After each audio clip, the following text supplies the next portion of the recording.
Hi, my name is Devin. I'd like to take this time to give you some insight on what it is to be a correctional officer in today's society.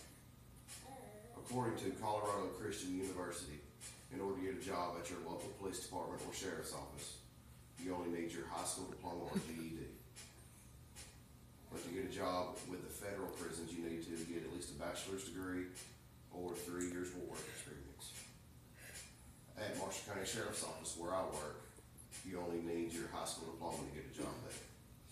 But after getting hired on, you have to go through rigorous training exercises. Like, for example, I had to get shot with the X-26 taser, hit with the riot shield, the rack belt, and sprayed with mace to get certified to be able to carry and use any of those.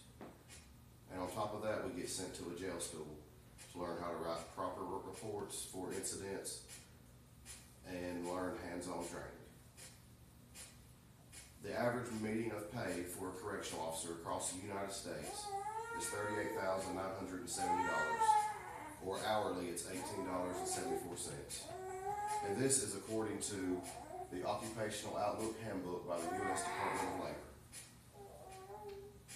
At the Sheriff's Department where I work at, I've been there for 2 years now, and I make $10.91 an hour, or $28,000 a year, so you can see the difference between the bigger cities and large cities.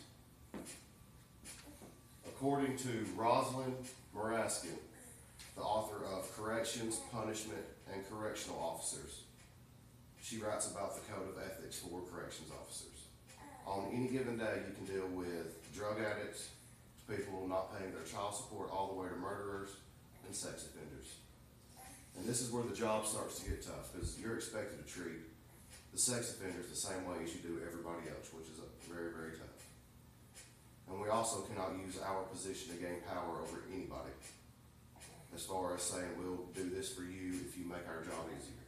We're not allowed to do that with anybody.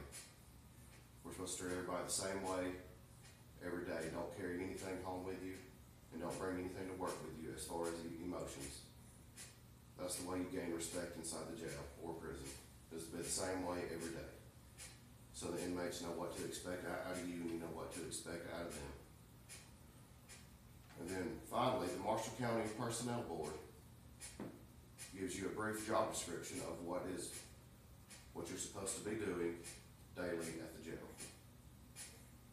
Start off with, you have your daily log. You have to log everything that the inmates do. As far as they wake up, you have to write it down in the computer. You have to serve chow to them, which is their food. You feed them 3 times a day, and that's all on day shift. Our shifts run from 6 a.m. to 6 p.m. and then 6 p.m. to 6 a.m.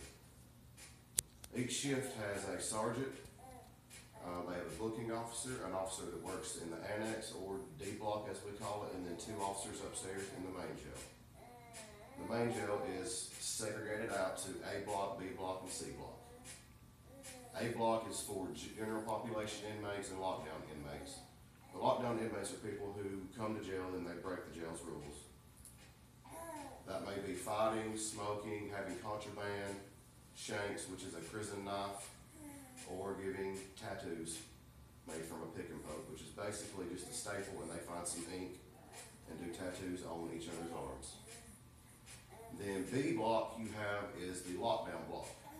You have the protective custody inmates and the suicide inmates. The suicide inmates are housed on the bottom tier, and all they have inside their cell is a paper gown and a mat. They don't get any covers of any kind, because they could use that to hang themselves with.